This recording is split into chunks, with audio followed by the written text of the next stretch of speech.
أعوذ بالله من الشيطان الرجيم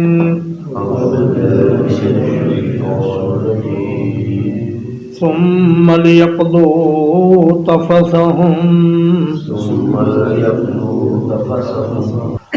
پھر وہ اپنی میل کچیل کو دور کریں وَلْيُوفُوا نُذُورَهُمْ اور اپنی نظروں کو پورا کریں وَلْيَطَّوَّفُوا بِالْبَيْتِ الْعَتِيقِ اور خوب طواف کریں اس قدیم گھر کا۔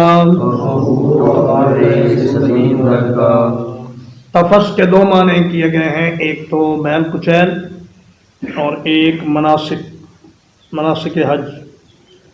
پہلی صورت میں اس کا معنی یہ ہوگا کہ احرام کی حالت میں جو آدمی پر گرد و غبار جم جاتا ہے اور چونکہ حالت احرام میں خوشبو لگانا اور سلے ہوئے کپڑے پہننا اور زیادہ مل کے نہانا جائز نہیں ہوتا، اس لیے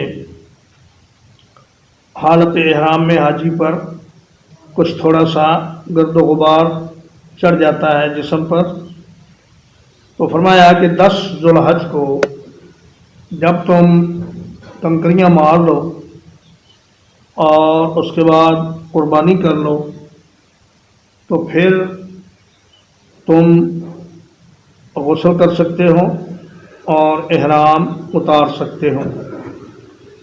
10 ذو الحج کو حاجی نے 3 بڑے کام کرنے ہوتے ہیں، ایک تو کنکریاں مارنا، ایک قربانی کرنا اور ایک طواف زیارت یا طواف افاضہ کرنا۔ اور اگر ان 3 کاموں میں سے 2 ہو جائیں تو حاجی احرام اتار سکتا ہے، غسل کر سکتا ہے، ناخن کاٹ سکتا ہے، خوشبو لگا سکتا ہے اور اپنے معمولات جتنے بھی ہیں وہ پورے کر سکتا ہے۔ پھر اگر بیت اللہ شریف کا طواف بھی ہو جائے تو اس کے بعد اس کے لیے بیوی سے مباشرت بھی جائز ہو جاتی ہے۔ تو فرمایا کہ پھر وہ اپنی میل کچیل دور کریں اور اپنی نظریں پوری کریں، کیونکہ عرب لوگ یہ نظر مانا کرتے تھے کہ ہم حج کے موقع پر، کوئی آدمی کہتا میں 10 جانور ذبح کروں گا، کوئی کہتا میں اللہ کے راستے میں اتنا سونا اور اتنی چاندی خیرات کروں گا، اور کوئی کہتا کہ میں اگر بیت اللہ شریف مجھے جانے کا موقع ملا تو میں وہاں اتنی نمازیں پڑھوں گا، اتنی تلاوت کروں گا، قرآن مجید ختم کروں گا۔ تو اس قسم کی اگر کوئی نظر ہو تو اس کو بھی پورا کریں اور اپنی نیک کاموں کی جو نظریں ہیں وہ بیت اللہ شریف میں اور حدود حرم میں ان کو پورا کریں۔ اور دوسری صورت میں اگر تفس کا معنی مناسک حج ہوگا تو اس کا معنی یہ ہوگا کہ پھر وہ اپنے مناسک حج پورے کریں اور اپنی نظریں پوری کریں اور بیت عتیق کا طواف کریں۔ وَلْيَطَّوَّفُوا اصل میں تھا وَلْيَتَطَوَّفُوا باب تفاعل سے، اور جب حروف زیادہ ہو جائیں تو معنی بھی زیادہ ہو جاتا ہے۔ مطلب یہ ہے کہ خوب طواف کریں، یا پھر اس میں اس مشقت کی طرف اشارہ ہے جو حاجی کو طواف افاضہ یا طواف حج کرنے میں پیش آتی ہے کہ رش بہت ہوتا ہے، اور اس رش کی مشقتوں کو برداشت کرتے ہوئے اللہ کے گھر کا طواف کرنا یہ بڑے محنت کا اور بڑی ہمت کا کام ہے۔ اور عورت جس کو حیض آیا ہوا ہو وہ اپنا طواف مؤخر کر دے گی جب تک کہ وہ حیض سے پاک نہ ہو جائے۔ اور یہ جو طواف افاضہ ہے، یہ طواف زیارت ہے، یہ حج کا رکن ہے اور اس کے بغیر حج مکمل نہیں ہوتا۔ العتیق کے 2 معنی ہیں، ایک تو یہ کہ قدیم گھر ہے اور ایک یہ کہ آزاد گھر ہے۔ قدیم اس لحاظ سے ہے کہ فرمایا ان اول بیت وضع للناس